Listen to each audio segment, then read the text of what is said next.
Welcome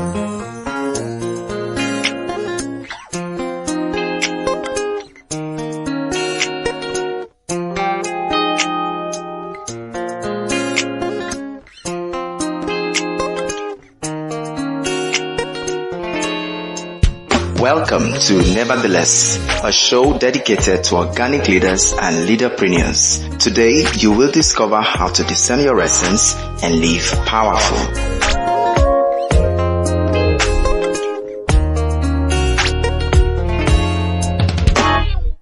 Hi everyone, this is Bidemi Mark-Mordi. It's the Nevertheless show.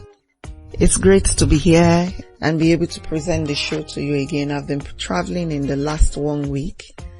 And so I'm out of sorts, and sleeping in hotel rooms and stuff like that. And I tend to have a lot of issues with jet lag. Things like my jet lag from wherever to wherever usually will last 1 week.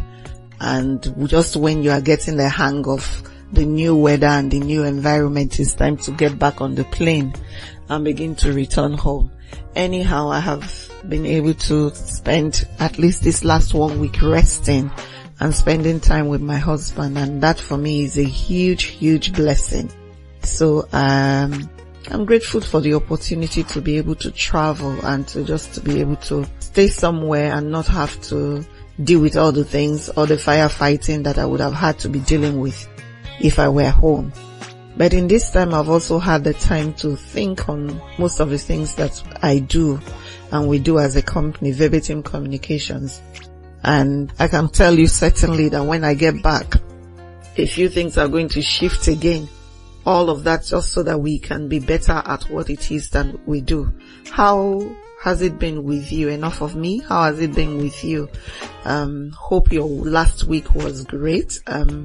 Like I said, mine was spent traveling. I do hope that you have been able to find your rhythm if you have stepped out of a small pond into a bigger pond, or at least if you're thinking about it, I hope you're beginning to get it right in your mind, to recognize that a big pond will not necessarily swallow you, but will move you closer to destiny. Today I want to be talking on a few things, that have become fallout from the last show that we did, the big fish in a small pond. And when I come back, I'll be looking at that. But suffice to say that was one really well downloaded and followed show. I had massive feedback and all kinds of things have happened in the last 1 week. One of the most exciting things that have happened in the last 1 week is to be able to launch the Bidemi Mark-Mordi app in the Android store. So if you go to the Android store and you do a search for my name, Bidemi Mark-Mordi, you would find my personal app there. And what that affords you the opportunity of getting is that with the app on your phone or on your tablet or whatever device you work with, you can get everything, or at least 80% of the things that I do as an individual on that one app. It's exciting, and this was brought to me by someone I've actually never met, Mr. Lanre Wironke of Legit Mobile. Great app you guys designed for me. Thank you so much. So yes, exciting for me, and I hope that's exciting for you too. Just go to the Android store and do the search for my name, and you can find the app there and download. It's a free app, by the way. Just download it so that you can follow all the things that are happening with me and anywhere I go and whatever it is that I put there. So what that gives you is affords you the opportunity of videos, the Nevertheless show, the live events that I hold, the magazine I publish, the whole 9 yards. You can also on that app book me for speaking, keynote address, whatever it is that you need me to do. So quickly go back to the Android store now, the Google Play Store, and download your app. And I'd appreciate if you can send me a review, or just go to the chat room and type a comment saying I've downloaded the app, and tell me how you like the feel. Remember that it's still in the early stages and we are willing to tweak so that it's easy for you to maneuver. Yes, I hear the questions for those who are have iOS devices. When will we get our own? We have submitted to the Apple Store, and we are hoping that in the next 2 weeks, the app will be live also on the iTunes Store. So look out for that. And of course, you can be sure that once it goes live there, I'll be the first person to come and let you know that you can get it on your iOS devices. Today, we're going to be looking at something slightly different. It's like a continuation from what we did last week on being a big fish in a small pond. But when I come back, I'll begin to take a look at it. Don't go away.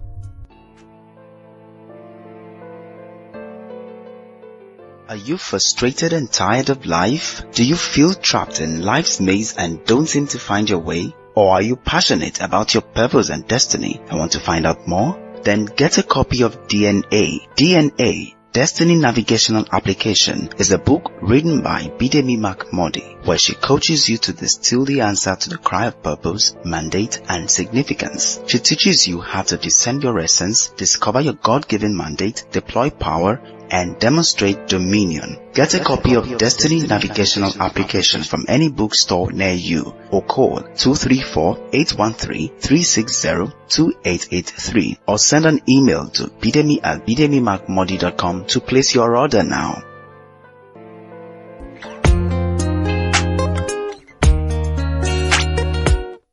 Welcome back. It's still the Nevertheless show. Today's show actually is a fallout from a question that someone asked me after the last show. Someone wrote in to ask what happens when you are a small fish in a small pond, aspiring to become a big fish, but you're not ready to be a big fish yet. Or or even if you had become big in the small pond, he says, you are not ready for the big pond yet, but somehow you are in a hurry to transition into the big pond. He wanted to know what happens to those kinds of people. What is it that, how do they deal with their issues, and what are the peculiar issues that they tend to face? So today, really, I'll be looking at what happens to you when you are not ready for the big pond, but because of the benefits of a big pond, you begin to make the effort to get into the big pond. Are you likely to survive, or will that pond kill you? I would answer that question and give you a few tips as usual from stories I've read in the Bible and what I learned from looking at those characters in the Bible. This question for me is a very great question, and I am excited that someone would ask it. And the reason why I want to deal with it, in a show and not just respond to the person individually, even though I have done that, is because in the last 2 weeks, I've also had the opportunity to get myself in dealing with people who are, in my opinion, not exactly big fishes already in the small pond that they are, but their mind says to them, I'm ready for the big pond. And one of the traits that I saw, and I see every time I see someone who's not ready for the big pond, but is in a hurry because in their mind, the big pond has more money, the big pond has more fame, the big pond has more, what else do people look for? And so they are in a hurry to jump from the small pond into the big pond, even though they are not optimized for the big pond yet. They've not earned their badge in the small pond. One of the common traits I find in those people is that they are brash. They are brash because they begin to act like, being a small fish in a small pond is an insult or maybe an indignity. And the way I see it, that's not what it is. A small fish in a small pond. Last week I said to us that being in a small pond has its benefits because it helps you hone your skills. It helps you put together, a strategy for when you get into a big pond. It helps you to forge relationships that are useful to you in the big pond. It helps you flex your muscles and build them so that when you get into the big pond, even though it's a learning curve, what you're learning is not what you should have learned in a small pond. So I came across someone that I had to deal with in the last 2 weeks, and because of his hurry to leave the small pond into the big pond, even though in my opinion, He's not made his mark in the small pond yet. He was brash. He was rude. And I started to think, no, this is not the way to transition into big ponds. Now, here's what usually happens. People, especially when you are a small fish in a small pond and you're working with a big fish in a small pond, the tendency is we think that the big fish in the small pond is weak. The tendency is we think the big fish in the small pond has no ambition. The tendency is we think the big fish in the small pond doesn't know what he's doing. You know how the teenage child always thinks that he or she is smarter than the parents. That's what happens when a small fish is agitating for a big pond while under a big fish in a small pond. And if there is anything that makes or breaks people or fishes in ponds, is their attitude towards whoever has gone ahead of them. So that you aspire to, get into the big leagues and begin to play in the big leagues is laudable. It is great. But the question is, are you ready? Are you ready for the big pond? Because I've seen people who claimed, I will not play at this level. I want to play in the world stage. And when they get there, they can't handle the pressure. They can't handle the fame. They can't handle everything that comes with big ponds. And the next thing you hear is that they crashed. And that crash is usually a terrible crash. So am I changing my mind from what it is that I said last week to say when you become big in a small pond, then it is time to move into a big pond? No, I'm not changing my mind. But that was a show for those people who have become big in small ponds. It's not a show for people who just have the mindset that I want to get into big ponds, but they are not ready for the big ponds. Big ponds take preparation. They take a level of skill development. They take strong relationships. They take the right mindset. They take the right attitude. And all of these things are the things that you can learn while you are still in the small pond. So is there anyone maybe in the Bible that I know who transitioned too fast from a small pond to a big pond and it burnt them? And is there someone I know also in the Bible who stayed in a small pond even though they were really big fish for a long time, and when they made their transition, it was success all the way? You can bet that I have those examples. But when I come back, I'll be taking a look at those examples. Please don't go away.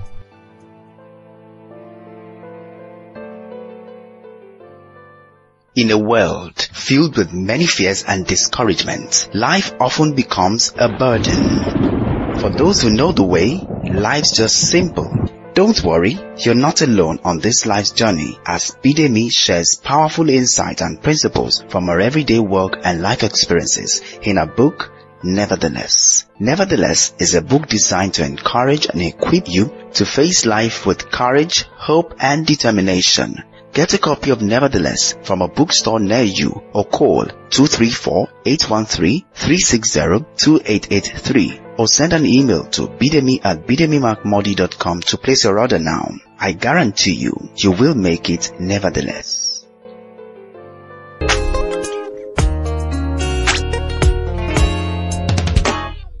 Welcome back. We're still talking about how that transitions from small ponds into big ponds are not magic. They are process. How that you want to be very sure that you're ready for a big pond before you leap, otherwise you will crash and burn. To be able to illustrate this to you in a way I hope you understand, I want to look at two stories, three actually, but two right now in the Bible. I like these stories because they happen back to back, and one character one character was involved in both scenarios for you to see what can happen when you become in your mind too big for the pond that you are in, while in reality you are not ready. I want to begin with the story of Elisha and Elijah.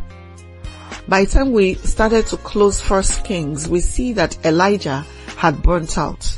He had operated as a big fish in a big pond for a long time, that he was tired. What brought it to a head for him was after the battle with the prophets of Baal. at Mount, I think it was Mount Sinai, and he single-handedly called fire from heaven to consume over 450 prophets of Baal. And Jezebel, the queen at the time, sent him a message to say, now that you've done this, just be very clear, I'm coming for your head. The Bible said Elijah became discouraged and Elijah ran off and went to stay somewhere near the brook Cherith. And in that place, he had conversations with God, and his conversations basically ended in God giving him the template for his transition. God said to Elijah, okay, I know you are tired, and I think it is time for you to come home. So this is what's going to happen. You have to go back and anoint such and such person, I can't remember their names now, as king over Israel. Anoint this person as the commander of the army of Israel, and anoint Elisha as the prophet in your stead. Now, the thing about this particular story is that Elijah, up to this point, was acting in all three capacities. He was acting in all three capacities. He was the de facto king because the people took their instructions from him. He was the prophet, and it was by his word the army of Israel went to battle. But here he was tired, and it was time for him to go back home to God. So God wanted to make the transition. God said to him, you are such a big fish that you were transacting in 3 different roles at the same time, and you were great at it. Now for you to transition, I need you to now split these roles into 3 and give it to 3 individuals to transact in your stead while I call you home. Which was a great plan, because I mean, you know God, he doesn't, he's the most strategic person that I know. So Elijah went back, and the Bible records that he was passing through and he saw Elisha the Tishbite. Elisha the Tishbite was in his, it was in his place of business, for lack of a better interpretation. He was doing what he was optimized to do. He had a yoke of oxen. He was doing business, and Elijah threw his mantle on Elisha, and without saying a word to Elisha knew that it was time for him to transition from his pond of business to the pond of ministry, which in the hierarchy of importance before God, that was a bigger pond. So Elisha was willing to make the transition. But I remember that Elisha ran after Elijah, asking Elijah, oh, please let me go back home and say goodbye to my family before I come and follow you. And Elijah took one look at him and said, did I say a word to you? What's that to me? But because Elisha got the message, Elisha went back home. The Bible said he slaughtered his oxen and used his farming implements to boil it. It was practically burning his bridges to transition from that small pond to this big pond. But Elisha gets into this big pond, and throughout the number of years that were left for Elijah's ministry, while Elisha was understudying Elijah, Elisha never did anything that stood out. The Bible actually described Elisha as the one who poured water in Elisha's hands. And so I sit down there and I'm trying to paint the picture of this was a man who had a business and was successful. Suddenly transitions into ministry to assist someone that he was meant to take over with. And he never got sent to represent this man in a speaking engagement. Never got sent to represent this man to try and heal someone. All he did was pour water on Elijah's hands for the duration of that time until it was time for Elijah to be transfigured. But the way the story ends is because Elisha was faithful to Elijah, even though Elijah didn't make it easy for Elisha to be faithful to him. Elisha ultimately received a double portion of Elijah's anointing. What does that mean? It meant that by the time Elijah transfigured, Elisha received twice or did twice as much as what Elijah did. And if you read your Bible, Elijah did a lot. Outstanding, stupendous miracles. But here is someone who transitioned, and because he was patient, he prepared, he served. When it was time for him to play in the big pond, he played massively. That is the way to transition. Living a life of purpose is not magic. You don't just wake up and say, oh, now I've transitioned into the big pond, and it begins to work for you. Because it involves processes. You want to make sure that you take one step after the other so that you don't burn your bridges that you ought not to burn. So that just in case you need to cross those bridges again, you can come right through them and not get in trouble. But then I have another story. Elisha is still involved in this one, of someone else who was serving, but who had his sights on the big ticket. He wanted the large stage. He wanted to be rich. He wanted fame. He wanted power. Yes, I'm sure you think, well, it wasn't exactly spelled out like that in the Bible, but that was exactly what Gehazi wanted. Gehazi wanted a secure future. And Gehazi, by the way, was Elisha's own servant. So Gehazi was working with Elisha, and he even got the opportunity of being asked to go ahead and try and raise a dead woman's son, even though he didn't have the anointing to do it until Elisha came back on the scene.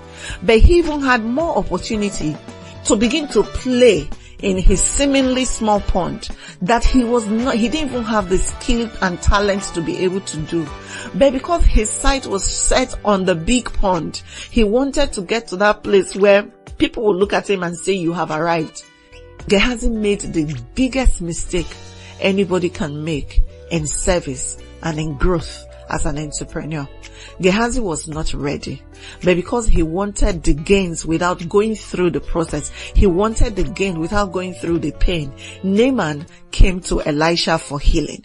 Naaman was a leper, and Elisha said to Naaman, go and dip yourself in the river and dip yourself 7 times and you'll be healed. And even though Naaman didn't want to do it, and he was only convinced to do it after his own servant spoke to him, Naaman went, dipped himself in the river 7 times, and the Bible records that his skin became as the skin of a baby. What that meant was that, Elisha gave him a template and a solution to a problem.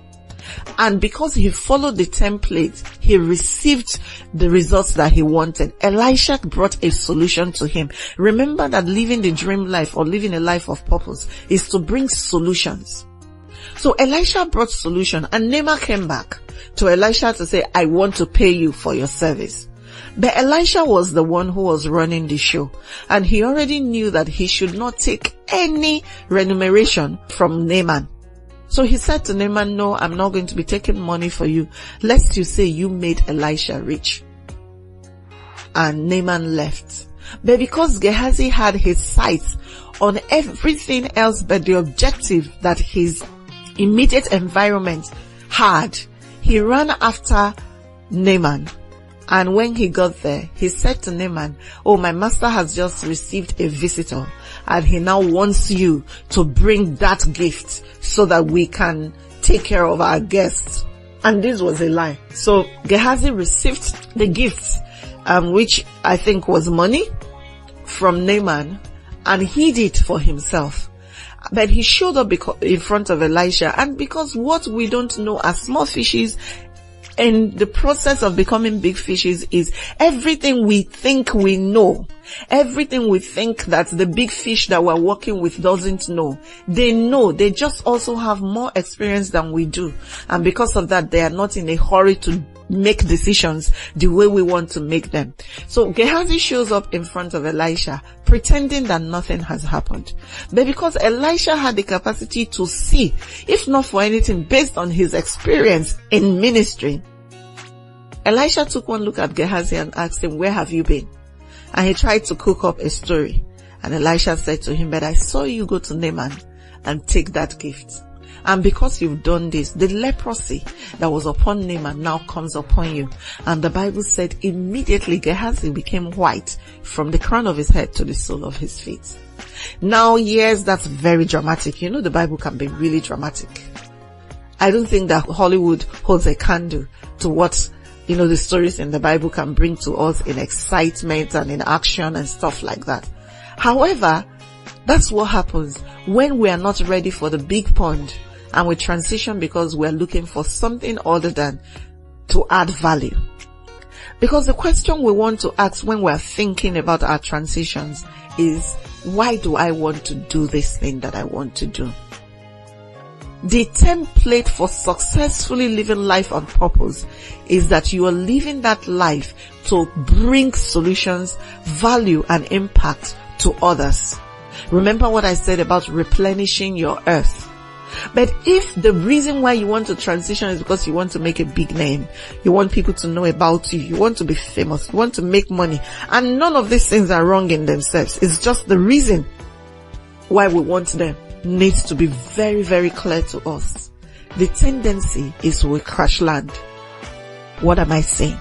I'm saying that when you are in a small pond, agreed that you need to dream, agreed that you cannot remain in a small pond forever, but are you sure you are ready for the big pond? Have you prepared? Have you paid the price? You need to be patient. Do you understand the process? What is driving you? Have you learned any lessons at all? How strong are your skills? Whom have you served so far? These are all the questions you want to make sure you have answered before you make the rush from your small pond into the big pond. In everyday life today, I just don't want to mention names, but I'm sure you know at least 2 people in your circle of influence who rushed out too fast and they crash landed and they were burnt badly. I know, because I've been in this thing for years, that sometimes you feel like what I'm dealing with is too small. I really want it to expand. I want to go to places. And that's a good dream. And please never stop dreaming that way. But I also want to tell you that with benefit of experience, I've been in this for at least 16 years. Actually, I've been in this for like 18 years. I can assure you that it takes more than the dream. You need the support of strong relationships. And those strong relationships are better fostered and forged in small ponds. You need to make sure that your skill and your drive for excellence is great. And that happens when you are in a small pond where everyone can see you, and so criticism can come to you at every level. You need to make sure that you have the character and the spine to carry the things that happen in the big pond. Otherwise, you get into the big pond and you lose it. I'm sure you know famous actors and actresses and musicians, for instance, who started too early. And then the next thing we start to hear, they were busted for drugs, they were busted for all kinds of things. And ultimately, they crash and they burn. And coming back to the top of the ladder is harder when you have crashed and burnt. So, while you want to transition, don't be brash. Don't be rude. Don't be disrespectful of those in your small pond right now. Because in your mind, your big fish may not know what he's doing. But do you know what has happened? He has sustained this small pond for so long. If he didn't know what he was doing, how could he have sustained it? You need to think about all of that before you begin to plan your transition. Remember that what all of this is about is you want to make impact. And please, because of that particular reason, make sure that you don't get yourself in places that you have to explain yourself like Gehazi had to do and yet couldn't find a way of escape. By all means dream, but please back your dream with a bit of patience. Learn the processes. Be willing to serve in small places. And when your big pond opens for you, my, even you would have to pinch yourself to ask you, is this me really?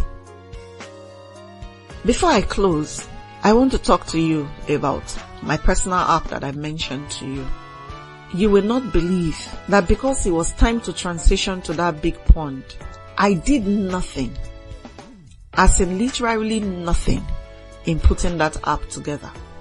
Someone who had been following my work and had seen the potential for how far the work would go and could go, sent me an email and with a link and said, you know what? We can see you're doing great work and we know you can even do better. So we have developed this app. Take a look at it and tell us if you like it. And so for an app that if I wanted, because I'm developing, we just developed one for Dukia Radio, and I know all the efforts that went into putting that one together, and we still don't have it at the level that we want it. But without lifting a finger, because it was time to transition from my little pond into a big pond in that regard, someone sat down, did the groundwork, put the strategies in place, and all I needed to do was to sign off and say, I like this, please change this, please add this. And so in less than 1 week, we have an app running in the Android store. That's what happens when you do your work and you have earned your badge in the small pond. Transition to the big ponds is usually seamless. Nobody is hurt in the process. People don't get broken down in the process. Because why do you want to move to the big pond and in the process destroy all that you've done in the small pond? I'll close by another story in the Bible, and this is the story of Samuel and Eli. Samuel was that child that was asked of God specifically to become a prophet in the land. His mother Hannah actually told God, if you give me a son, I'll give you a prophet. And Samuel was serving Eli. As young as he was, he served Eli faithfully. When it was time for Samuel to transition into the office of the prophet, God came directly to Samuel. But I will never forget what happened in that instance. God came to Samuel and was speaking to Samuel. And rather than Samuel begin to think, I have arrived, because his mind was not about what can I get for myself, Samuel actually went to Eli to respond to Eli like Eli was the one that was calling him. It took 2 tries for Eli to recognize that, this is not Samuel hearing things. This is God directly speaking to Samuel. And in that same story, what Eli said to Samuel was, the next time you hear the voice, say, speak, Lord, your servant is listening. And so when the Lord came back and spoke, Samuel, now on the authorization of Eli, actually said to the Lord, speak, your servant is listening. And God gave Samuel the template for the next level. God told him categorically that he was collapsing the order of Eli. And when God has finished speaking to Eli, Eli actually called Samuel and said, what did the Lord say to you? Don't lie to me. And, even though I wasn't there, I could feel that Samuel was not brash in relating what God had said to him to Eli. He was gentle. He was nice. He knew now that he was moving into the big pond. But he was not rude. He was not, he didn't shut down the old pond or the old prophet just because he had now arrived. No wonder Samuel's ministry was one of the strongest prophetic ministry in all of the Bible. What am I saying as I close?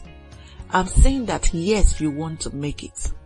And really, I'll be excited to hear that you've made it. But I'm also saying, don't make it at the detriment of everyone else.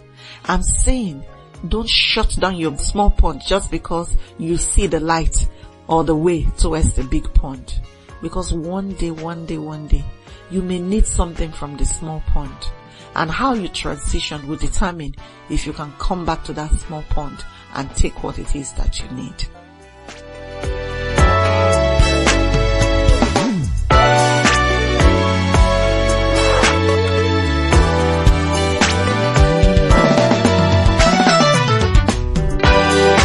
This is still a Nevertheless show. My name is Bidemi Mark-Mordi. Please don't forget to go to the website returnofthehelper.com.ng and register for the Return of the Helper conference that's coming up on the 16th of July. I'd really love to have you there. We have 2 speakers from the United States of America. We have Linda Wallace, we have Anna McCoy, we have Pastor Mayoko Oreofe and my humble self speaking at that conference. I can assure you that it's going to be a really powerful conference. The theme this year is the birthing stool, and the focus of the Lord for this year's conference is to midwife every woman whose time has come. So if you're a woman out there and you are sure that your time has come, that you want to register, go online. It's a free event, but registration is necessary. So go online, returnofthehelper.com.ng and register. And I look forward to seeing you there. Till next week when I'll come your way again. This is Bidemi Mark-Mordi saying, discover purpose and live powerful. God bless you.